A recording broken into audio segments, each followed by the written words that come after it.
Hola a todos, bienvenidos a este podcast de Diálogos Aduaneros. Mi nombre es Diana Regalado, soy consultora y auditora en la firma Pepper & Salt y en esta ocasión, junto con mi compañero Diego Vargas, vamos a hablar sobre la certificación de origen en el marco del Tratado de Libre Comercio entre México, Estados Unidos y Canadá, mejor conocido como TEMEC. Hola Diana, ¿cómo estás? Muy bien, Diego, ¿y tú? Bien, gracias. Qué bueno. Pues sí, efectivamente, como comentas, hoy vamos a tocar el punto de la certificación de origen, que considero que es uno de los puntos más importantes en cuestión de tratados, cuando queremos aplicar un tratado de libre comercio, y es donde muchos importadores y exportadores pues comienzan con las dudas, ¿no? En cuestión de cómo se genera, en qué consiste, y el día de hoy pues básicamente vamos a ver consideraciones generales y los puntos más importantes a tratar, ¿no? Al momento de generar nuestra certificación de origen. Así es. Bueno, antes que nada también tenemos que entender qué es una certificación de origen, ¿no? Entendiendo que es aquel documento que ya sea el productor, exportador o importador genera para certificar el origen de la mercancía. Es decir, en este caso que estamos hablando del marco del TEMEC, certificar que la mercancía es de un país de las partes, ¿no? Tanto en México, Estados Unidos y Canadá. También ver qué podemos considerar como un bien originario. Exactamente, Diana. De hecho, si quieres podemos comenzar con qué se puede llegar a considerar un bien originario, ¿va? De conformidad con los criterios de origen que plantea el propio tratado, se considera como criterio A las mercancías totalmente obtenidas o producidas enteramente en territorio de una o de las más partes. ¿A qué se refiere con esto? Bien puede ser un animal, una planta, un mineral de origen natural, o sea, como tal, un bien extraído de la tierra puede ser, o un animal vivo. Así es. También tenemos que considerar que a veces cuando nosotros o cuando hablamos de un productor tal vez de mercancía ya con un proceso productivo, pues no siempre se van a utilizar estos materiales, ¿no? Estos productos que son obtenidos del territorio, por así decirlo. ¿Por qué? Porque es un producto ya con mayor proceso productivo, como tal vez un bien eléctrico, electrónico, automóviles. Entonces aquí tenemos otro criterio que también nos permite considerarlo como originario. Por ejemplo, el criterio B, que nos dice que un producto puede ser originario cuando bien es producido enteramente en el territorio de una de las partes, pero se pueden utilizar materiales no originarios, siempre que la mercancía cumpla con los requisitos aplicables de las reglas de origen del TEMEC, ¿no? Que están en el anexo 4B. Es decir, nosotros podemos producir un bien utilizando materiales no originarios, pero vamos a tener que cumplir como ciertos requisitos. Entre estos requisitos está el salto arancelario, que básicamente es que una fracción, una mercancía clasificada en cierta fracción dé un brinco para que el producto final se clasifique en otra fracción arancelaria. Entonces, de esta manera nosotros le podemos conferir origen a una mercancía, a un producto final que se construyó con mercancías no originarias. Exactamente. Supongamos estamos importando un bien originario, pero de conformidad con las reglas específicas, como lo señalas, en este caso el salto arancelario, como se le conoce. Dependiendo del proceso productivo, si cambia de X partida a una partida diferente señalada en las propias reglas, se puede llegar a considerar como un bien originario y por ende pues, llegar a aplicar preferencias arancelarias, ¿no? Bueno, también continuamos con las propias reglas de origen. También en este caso, cuando utilizamos materiales no originarios, también nos podemos apegar a la regla de minimis, que señala un cierto porcentaje para utilizar de productos no originarios al momento de fabricar un bien y poderle conferir un origen a nuestras mercancías, ¿no? Es correcto, Diego. Si bien como lo mencionamos, nosotros para poder utilizar el criterio B tenemos que usar un salto arancelario, pues a veces tal vez nuestro proceso productivo no cumple con eso, no se logra un salto arancelario, bueno, pues nos vamos a esta otra opción, ¿no? De utilizar el de minimis, y siempre que nuestra mercancía no exceda del 10% de valor no originario, pues podemos conferirle origen, aunque no cumpla con este requisito de salto arancelario, ¿no? Que es como un beneficio que nos brindan y nos hacen, o sea, nos dan como otra opción, ok, si no estás cumpliendo con un requisito, pues te damos esta opción, ¿no? De que cumplas con un porcentaje mínimo. Exacto, que como bien comentas es el 10% para cuestión TEMEC. Así es. Y pues igual considerar que hay más criterios para nosotros poder considerar una mercancía originaria del territorio TEMEC. Por ejemplo, que si bien no haya sido tal vez una mercancía extraída del territorio, que sea una mercancía producida enteramente de estos productos primarios, ¿no? También ese es otro criterio que podemos utilizar para que la mercancía pueda ser considerada como originaria. Exactamente, digo, en ese es pues yo creo que muy claro, ¿no? Producida enteramente en territorio de una de las partes y a partir de materiales originarios. Ahí Así pues no es. hay ningún tipo de problemática, considero, con eso. También se nos estaba yendo en las reglas de origen el valor de contenido regional, que considero que es donde la mayoría de empresas, o el criterio que la regla que la mayoría de empresas utilizan para poder identificar si efectivamente pueden llegar a conferir origen o no a sus mercancías, a pesar de que estén utilizando materiales pues no originarios de la región. Así es, entonces, bueno, pues tenemos todas estas opciones, ¿no? También nuestro valor de contenido regional nos va a permitir poder hacer que un bien sea originario, es decir, que la autoridad nos diga, tu bien puede ser originario si el 70% o el 80% de los productos que estás utilizando es originario. Entonces, aunque el 30% o el restante 20% no es originario, si cumples con este porcentaje, pues sí lo puedes clasificar como originario. Simplemente, por ejemplo, en valor de contenido regional, en cuestión del valor de transacción, la autoridad nos señala un mínimo de 60%. Entonces, exacto. Entonces, pues esa también es otra opción, ¿no? Si nosotros tenemos un valor de contenido regional, entendiéndonos que nuestros componentes son parte de, ya sea de Estados Unidos, México o Canadá, si contamos con el 60%, también nuestra mercancía puede ser originaria. Exacto, y esto es bien sencillo, se utiliza una formulita y sobre eso podemos identificar si podemos aplicar o no, utilizando la regla de valor de contenido regional, ¿no? Ok. Muy bien, pues entonces hasta aquí pues tenemos los criterios para nosotros poder considerar una mercancía como originaria, que puede ser que es obtenida del territorio, que cumple con un saldo arancelario, que tiene un valor de contenido regional o que cumple con el requisito de minimis. Y también considerar que cuando nosotros hablamos de productos textiles, también se utilizan ciertos criterios, ¿no? Tenemos que considerar que los productos textiles, pueden ser considerados sensibles. Exacto. Entonces, pues hay ciertos criterios específicos que nosotros, al momento de querer ver si nuestra mercancía textil es originaria, tenemos que considerar. Exacto. Digo, ahora que ya tenemos claro cómo le podemos conferir origen o qué se puede llegar a considerar una mercancía originaria, a partir de qué criterios, pues yo creo que es importante señalar como tal qué es una prueba de origen o con qué documento nosotros vamos a validar que efectivamente esos productos pues son originarios, ¿no? Así. Y para esto necesitamos una prueba de origen. Como ya bien lo habías comentado ya al inicio de este podcast, una prueba de origen es como tal ese documento que permite tanto al importador, exportador, acreditar el país o región de donde se considera originaria la mercancía, ¿no? Esto bien puede ser para fines arancelarios o también en caso de que supongamos nuestra mercancía esté sujeta a una cuota compensatoria derivado de que es producida derivado de prácticas desleales de comercio exterior y esa cuota compensatoria va en específico señalada a un país, pues también con nuestra prueba de origen podemos señalar de que, mira, ¿sabes qué?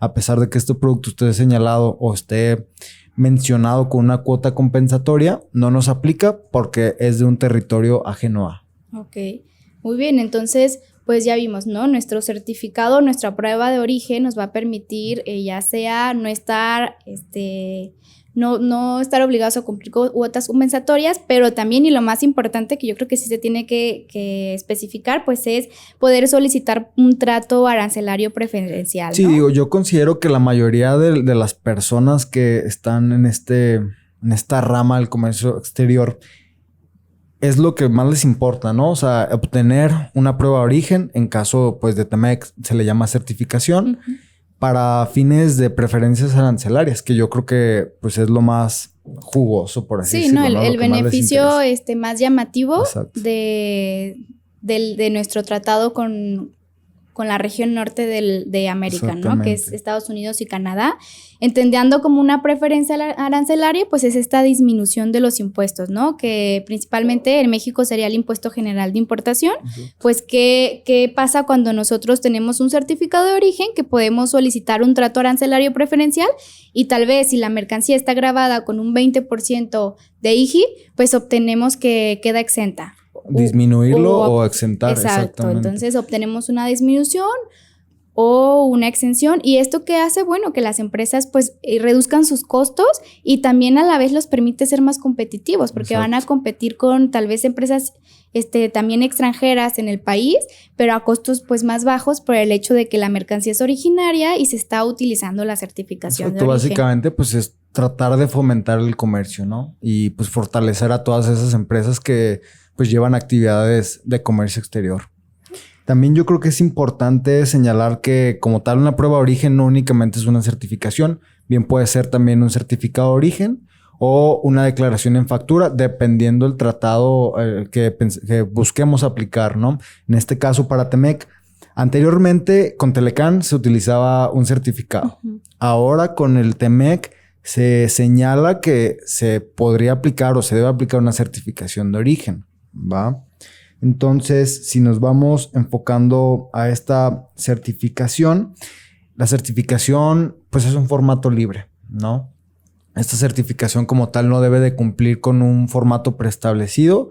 Nosotros lo podemos hacer siempre y cuando considerando pues unos requisitos mínimos señalados en el anexo 5A del propio Temec. Ok, y aquí pues igual es importante mencionar que hacemos hincapié en que la certificación es de formato libre. ¿Por qué? Porque tenemos certificados de origen duros, por así decirlos, y otros certificados de origen más blandos, ¿no? Entonces los duros son los que la autoridad nos dice, yo te tengo que emitir el certificado o tiene que ser mediante este formato, y tal vez los libres son de libre expedición, como así pues se indica en su nombre. Nosotros podemos a utilizar cualquier formato que mejor creamos conveniente, siempre que utilicemos o declaremos los requisitos mínimos indicados por la autoridad. Exacto, digo, y a lo mejor un certificado blando, como bien le llamas, o de libre emisión, nosotros somos quienes estamos certificando el origen, ¿no? Nosotros firmamos. Y en cuestión de los certificados duros o controlados, pues la autoridad es quien certifica esta mercancía. En caso de esta certificación de origen Temec, pues es uno blando, por así llamarlo. Sí, así es, como, ¿no?, que nos dan este beneficio o esta facilidad, esta facilitación del comercio exterior. ¿Por qué? ¿Para qué? Para que nosotros, pues, sobre los registros que tengamos, sobre las evidencias que tengamos de que la mercancía es originaria, pues podamos hacer esta certificación, ¿no? Exacto. Entonces nos quitan como esa traba y nos dan más libertad. Siempre considerando que esto también genera obligaciones, ¿no? Y entre esas obligaciones pues está resguardar la documentación que acredite el origen de nuestra mercancía, que son 5 años mínimos los que el certificador debe resguardar esta documentación. Entonces tenemos que ser conscientes que crear o generar una certificación de origen también nos crea obligaciones y responsabilidades, ¿no? Estas obligaciones pues es tener el respaldo, guardar este respaldo mínimo 5 años y ser conscientes que si nosotros como certificadores nos damos cuenta que hay un error en nuestra certificación de origen, tenemos la responsabilidad y obligación de hacerle conocer esto a nuestra contraparte. En este caso, si nosotros somos los exportadores, bueno, pues al importador o a nuestro cliente le tenemos que dar a conocer que tal vez nuestra certificación tuvo ciertos errores, entonces pues se hace una corrección y se le emite una correcta, pero pues también tenemos que tener en cuenta esto, ¿no? Que también hay obligaciones. Exacto, como bien comentas, o sea, no únicamente a pesar de que la autoridad como tal nos otorgue esa libertad de nosotros pues generar nuestro propio formato, pues no te vas a agarrar haciendo certificaciones de origen a diestra y siniestra, ¿no? O sea, únicamente debes de cumplir con los criterios aplicables, con las reglas aplicables, y una vez esto, pues nosotros podemos generar nuestro formato de certificación de origen, ¿no? Pero cumpliendo con esas obligaciones que bien comentas, de lógicamente tener pues pruebas para señalar a la autoridad de que mira, a pesar de que me estás dando la libertad de yo certificar o de yo generar mi propia certificación de origen, pues efectivamente te puedo comprobar que pues mi mercancía es originaria, ¿no?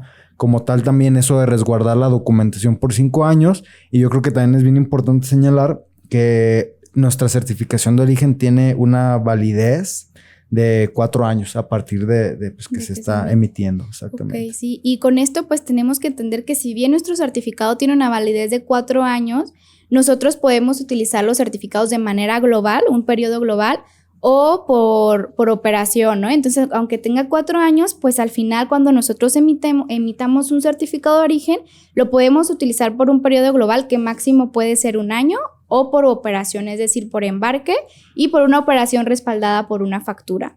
Si lo optamos por hacer un certificado global, nosotros tenemos que indicar de qué periodo a qué periodo respalda esa certificación de origen, que puede ser, por ejemplo, del 1 de enero al 31 de diciembre de un año, o si lo hacemos por operación, si decimos que este certificado solamente me va a respaldar una factura, bueno, pues no indicamos ese periodo, pero pues sí tenemos que señalar la factura que nos está respaldando. Entonces, pues para conocer que los certificados se pueden aplicar de distinta manera, o sea, hacer un certificado global que te ampare distintas mercancías y que durante el periodo de 1 año te esté respaldando el origen de las mercancías que exportamos, o hacerlo por una factura en específico.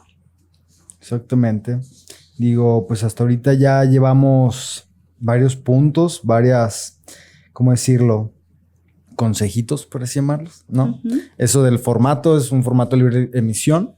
Nosotros lo podemos generar siempre y cuando cumplamos con los puntos señalados en el anexo 5A.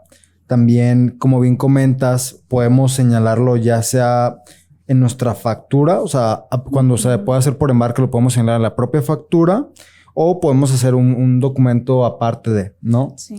También es importante señalar que pues, se tiene que declarar o señalar la mercancía, la descripción, que se pueda llegar a identificar fácilmente, ¿no? Que no haya tanto problema identificándolo y pues que cumpla con las reglamentaciones correspondientes. Sí, así es, ¿no? Que no haya duda que cuando tú importes mercancía, pues la descripción de tu pedimento, que no haya duda con lo que tu certificado está respaldando, que sea muy clara la descripción.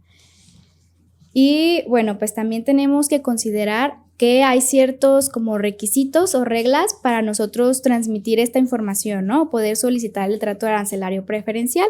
Por ejemplo, cuando nosotros hacemos una importación, pues tenemos que declarar el identificador correspondiente para darle a conocer a la autoridad que estamos nosotros aplicando trato preferencial. En este caso, pues sería el identificador TL.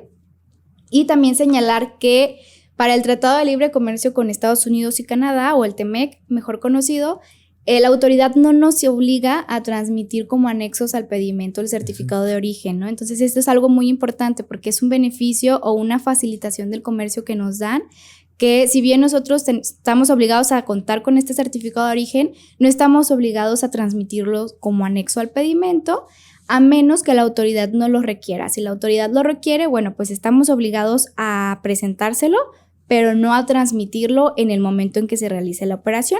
Siempre la recomendación va a ser tal vez que sí se transmita para pues evitar que en algún momento, por algún requerimiento, exactamente, o sea, la obligación siempre va a ser transmitirlo, adelantarnos, pero haciendo hincapié en que no es obligatorio y que incluso también está este otro beneficio de que nosotros podemos o la autoridad puede aceptar un certificado de origen con firma electrónica o digital y enviado electrónicamente. Entonces, si nosotros enviamos electrónicamente el certificado y está con firma electrónica o digital, la autoridad no tiene por qué requerirlo posteriormente o requerirlo en papel y firma autógrafa. Sí.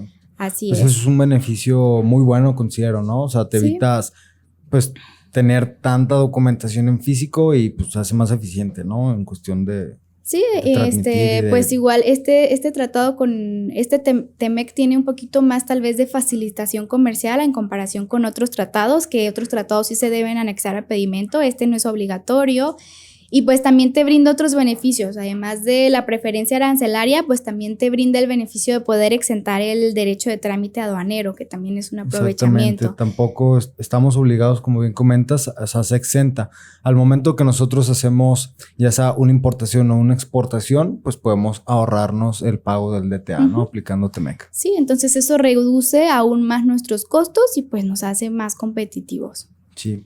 Entonces, pues bueno, ya ahora que tenemos una idea general en qué consiste y todos los puntos que hemos visto anteriormente, creo que vamos al anexo 5A, que son los puntos mínimos que tenemos que declarar en nuestra certificación de origen.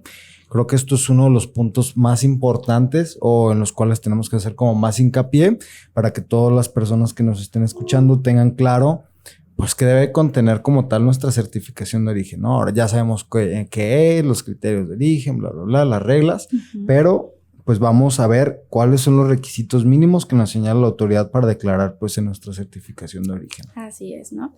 Entonces, pues tenemos que nuestra certificación de origen la podemos emitir libremente, ya sea en factura, cuando pues, nuestra operación sea por una factura o en cualquier otro documento. O sea, ¿no? como tal, no tienen que tener una estructura preestablecida. Sí. O sea, si tú quieres poner un apartado en algún lugar, o sea, no tiene que tener como un orden, por así llamarlo, ¿no? Simplemente, pues, que con que se señale esta estos información. Requisitos del anexo 5A, que, por ejemplo, es el certificado lo puede generar ya sea el exportador, el importador o productor, ¿no?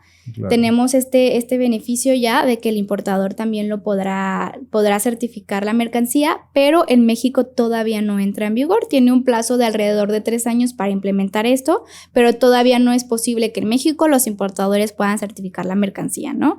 Pero pues tenemos ya estas 3 figuras que lo pueden expedir.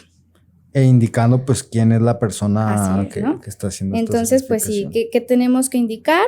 El certificador, ¿no? Tenemos que decir quién va a ser el certificador, si el certificador es el productor, si el certificador es el exportador o el importador. Este es el primer requisito, señalar quién está certificando la de mercancía. El punto 2 básicamente es pues señalar o proporcionar los datos del propio certificador, ya sea nombre, cargo, dirección, incluyendo país, número telefónico y pues el correo electrónico, ¿no? Ok. También tenemos que proporcionar el nombre del exportador, igual su dirección, correo electrónico, número telefónico del exportador y tener en cuenta que la dirección aquí debe estar dentro de un país parte, o sea, no podemos agregar o indicar una dirección que esté fuera de México, Estados Unidos o Canadá. Y esta información, la información del exportador, no es requerida si el productor es el que está generando el certificado de origen y desconoce la identidad del exportador. Así también es importante señalar que no será necesario declarar un apartado como tal de exportador siempre y cuando el exportador sea distinto del certificador de las mercancías, ¿no? Entonces, en este caso, si la persona que está certificando es la que está exportando, pues no necesitamos declarar o repetir información referente al exportador. Si es distinto, pues a ella se declaran las 2 figuras, por así llamarlo, ¿no? Porque bien puede ser la persona que certifica y aparte, pues la persona que está exportando como tal la mercancía, ¿no? Ok. Y en el campo para los datos del productor, aquí tenemos 2 opciones, ¿no? Una es proporcionar los datos de este productor, que es igual a calle, país, dirección y número de teléfono. Y el productor puede ser distinto al certificador, como lo habías comentado, o el exportador. Pero también nos da la opción que si tenemos múltiples productores de mercancía, podemos indicar la leyenda de varios. Exacto. Entonces lo dejamos como abierto. O en su caso, proporcionar una lista de los productores, posiblemente como anexo al certificado. Si son muchos, pues proporcionar la lista.